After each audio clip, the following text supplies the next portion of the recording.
நாம இப்ப இந்த வீடியோல எதை பத்தி பார்க்க போறோம் அப்படின்னா நம்முடைய சேயோன் ஐஏஎஸ் அகாடமி சார்பாக சேயோ நடப்பு 365 அப்படின்னு சொல்லக்கூடிய ஒரு கரண்ட் அஃபேர்ஸ் சீரிஸ் பார்த்துட்டு வரோம்.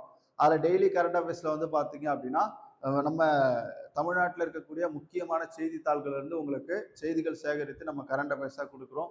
அதன் அடிப்படையில மே 22 இன்னைக்கான கரண்ட் அஃபேர்ஸ் பார்ப்போம். ஓகே, ஃபர்ஸ்ட் பாருங்க, ஒடிசா மாநில மின்சார வாகன கொள்கை 2026 வெளியிட்டிருக்காங்க. அதுல என்னென்னலாம் சொல்லியிருக்காங்க அப்படின்னு பார்ப்போம். இப்போ ஒடிசா மாநில மின்சார வாகன கொள்கை வெளியிட்டது யார் அப்படின்னா ஒடிசா அரசாங்கம். இப்போது முதலமைச்சராக இருக்கக்கூடிய மோகன் சரண் மாஜி அவர்கள் வெளியிட்டிருக்காங்க. அறிவிக்கப்பட்ட நாள் மே 21, 2026 அறிவிக்கப்பட்டிருக்கு. அமலுக்கு வரக்கூடியது வந்து பாத்தீங்கன்னா 2026 ஜூன் 1 வந்து பாத்தீங்கன்னா உங்களுக்கு அமலுக்கு வர இருக்குங்க. இந்த திட்டத்தினுடைய பகுதி 8 அம்ச திட்டமா ஓகேவா என்ன பண்ணிருக்காங்க அப்படின்னா வடிவமைச்சிருக்காங்க. இதுல முக்கிய நிபந்தனைகள் பார்ப்போம். புதிய வாகன கொள்முதல் ஓகேவா, அதாவது இப்ப புதுசா நீங்க வாகனம் வாங்க போறீங்க அப்படின்னா ஜூன் 1, 2026 முதல் அரசு துறை வாங்கும் அனைத்து புதிய 2 சக்கர மற்றும் 4 சக்கர வாகனங்கள் கட்டாயமாக மின்சார வாகனங்களாக இருக்க வேண்டும். ஓகேவா, அப்போ எலக்ட்ரிக் வெஹிக்கிள் தான் இனிமேல் என்ன பண்ண போறாங்க அப்படின்னா ஒடிசா அரசாங்கம் வாங்க போகுது. வாடகை வாகனங்கள், அரசு அலுவல் பணிகளுக்காக வாடகைக்கு எடுக்கப்படும் 4 சக்கர வாகனங்களும் இந்த விதிமுறை பொருந்தும் அப்படின்றத சொல்லியிருக்காங்க. அப்ப எலக்ட்ரிக்கல் வெஹிக்கிள் தான் நீங்க எடுத்தாகணும். விதிவிலக்கு, சிறப்பு சூழ்நிலைகள் அல்லது மிக குறிப்பிட்ட தேவைகளுக்காக மட்டுமே என்ன பண்ணணும், பெட்ரோல் டீசல் வாகனங்களை வாங்கணும் அப்படின்னு சொல்றாங்க. ஏன் இதை கொண்டு வந்தாங்க அப்படின்னு பாத்தீங்கன்னா இப்போது இருக்கக்கூடிய பெட்ரோல் டீசலுடைய தட்டுப்பாடு பொருளாதாரத்துல மிகப்பெரிய அளவுல பாதிப்பு ஏற்படுது. அப்ப அதுக்கு மாற்றா நம்ம நிறைய விஷயங்களை பண்ணிட்டு வரோம். இருந்தாலும் கூட அதை சமாளிக்கணும் அப்படின்றதுக்காக அரசு இந்த மாதிரியான முன்மொழிவுகளை வச்சிருக்காங்க. ஓகே, அடுத்து மத்திய அரசினுடைய திட்டம். ஓகேவா, மத்திய அரசு நிறைய திட்டங்களை வந்து மாநிலங்களுக்கு கொடுத்துட்டு இருக்கு. அதன் அடிப்படையில அதிக எண்ணிக்கையிலான மத்திய அரசினுடைய உள்கட்டமைப்பு திட்டங்கள் முதலிடத்தில் உள்ள மாநிலம் எதுன்னு கேட்டா மகாராஷ்டிரா. மகாராஷ்டிரா தான் மத்திய அரசினுடைய திட்டங்களால அதிகம் பலனடைஞ்ச மாநிலமா சொல்றாங்க. அதே மாதிரி 215 மத்திய அரசு திட்டங்களுடன் மகாராஷ்டிரா முதலிடத்துல இருக்காங்க.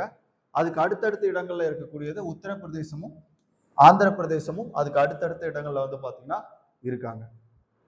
அடுத்து பாருங்க, ஷரம் மித்ரா செயலி. ஷரம் மித்ரா செயலி எந்த அரசாங்கம் அறிமுகப்படுத்தியிருக்காங்க அப்படின்னா ஹரியானா வந்து அறிமுகப்படுத்தியிருக்காங்க. எதுக்காக அப்படின்னு கேட்பாங்க. பாரம்பரிய தொழிலாளர் சந்திப்பு முறைக்கு மாற்றாக தொழிலாளர்களையும் முதலாளிகளையும் நேரடியாக இணைக்க ஹரியானா மாநில அரசு இந்த செயலியை வந்து அறிமுகப்படுத்தியிருக்காங்க. இங்க இடைத்தரகர் அப்படின்ற ஒரு முறை ஒழிக்கப்பட்டு முதலாளி தொழிலாளி இவங்க 2 பேருக்கும் இடையிலான அந்த சந்திப்பை ஏற்படுத்தக்கூடியதான் ஷரம் மித்ரா ஆப். இதோடைய நோக்கம் இடைத்தரகர்கள் இல்லாத வெளிப்படையான டிஜிட்டல் தொழிலாளர் படையை உருவாக்குதல். சிறப்பம்சம் பார்த்தோம் அப்படின்னா இது ஒரு இலவச பன்மொழி செயலையாகும். இதன் மூலம் வேலை பொருத்தம், நேரடி பணியமர்த்துதல், ஊதிய பேச்சுவார்த்தையை நேரடியாக என்ன பண்ண முடியும், செய்ய முடியும். அடுத்து பாருங்க, ரொம்ப முக்கியமான ஒரு திட்டம் அருணாச்சல்ல கிவி திட்டம். அருணாச்சல் கிவி ப்ராஜெக்ட் அப்படின்னா என்னன்னு கேட்பாங்க. இதை யார் அறிமுகம் செஞ்சிருக்காங்கன்னா மத்திய அமைச்சராக இருக்கக்கூடிய ஜோதி ஆதித்ய சிந்தியா அவர்கள் வந்து பாத்தீங்க அப்படின்னா அறிமுகம் செஞ்சிருக்காங்க. தலைமை அமைப்பு வந்து பாத்தீங்கன்னா வடகிழக்கு பிராந்திய மேம்பாட்டு அமைச்சகம் இதோடைய தலைமை அமைப்பா இருக்கு. நோக்கம் என்னன்னா தொகுப்பு அடிப்படையிலான கிவி சாகுபடி, மதிப்பு சங்கிலி மேம்பாடு, இதுதான் இதனுடைய நோக்கம். தொலைநோக்கு பார்வை அப்படின்னு பார்க்கும்போது இந்த கிவி பழத்துடைய உற்பத்தியை அதிகரிக்கிறாங்க. அதுல குறிப்பா பிராந்திய பழங்களை உலகளாவிய பொருளாதார வாய்ப்புகளாக மாற்றுதல், விக்சித் வடகிழக்கு திட்டத்தின் ஒரு பகுதியாக இது மேம்படுத்தப்பட இருக்கு. ஏன்னா கிவி உற்பத்தி வந்து அருணாச்சல் பிரதேசத்துல அதிகமா இருக்கு. அதை பார்ப்போம் நம்ம. அப்ப பாருங்க, இந்தியாவில் கிவி பழத்தை அதிக அளவில் உற்பத்தி செய்யக்கூடிய மாநிலமா யார் இருக்காங்கன்னா அருணாச்சல் பிரதேசம் இருக்காங்க. அதனாலதான் இந்த திட்டம் அங்க முக்கியமா செயல்படுத்த இருக்கு. பங்களிப்பு, இந்தியாவில கிவி உற்பத்தியில் 50% மேல் யார் விளைவிக்கிறாங்க அப்படின்னு பாத்தீங்கன்னா அருணாச்சல பிரதேஷ் வந்து விளைவிக்கிறாங்க. ஆண்டு உற்பத்தி 7050 மெட்ரிக் டன்களா இருக்கு. சரி, மாற்று சாகுபடி அப்படின்னு பார்க்கும்போது உயரமான மலைப்பகுதியின் முக்கிய பணப்பயிரான இது பாரம்பரிய ஜும் வெட்டி எரிந்து எரிக்கும் விவசாயம் சாகுபடிக்கு ஒரு நிலையான மாற்றாக என்ன பண்ணுது அப்படின்னா உருவெடுத்திருக்கிறதா சொல்றாங்க. அதே மாதிரி மேகாலயாவின் ஓகே, இது அடுத்த பாயிண்ட். மேகாலயாவின் உம்ரோய் ராணுவ முகாமில் பிரகதி 2026 போர் பயிற்சி நடைபெற்று இருக்கு. ஓகே, இதோடைய முக்கிய அம்சம் பார்ப்போம். இந்திய ராணுவத்துடன் இணைந்து மொத்தம் 12 நாடுகள் வந்து இந்த போர் பயிற்சி பிரகதி 2026 பங்கேற்றிருக்காங்க. தெற்காசிய நாடுகள்னு பார்த்தா பூடான், நேபாளம், மாலத்தீவு, இலங்கை வந்து பாத்தீங்கன்னா பங்கேற்றிருக்கு. அதே மாதிரி தென்கிழக்கு ஆசியாவில் Cambodia, Indonesia, Laos, Malaysia, Myanmar, Philippines, Vietnam இந்த போர் பயிற்சியில வந்து பங்கேற்றிருக்காங்க.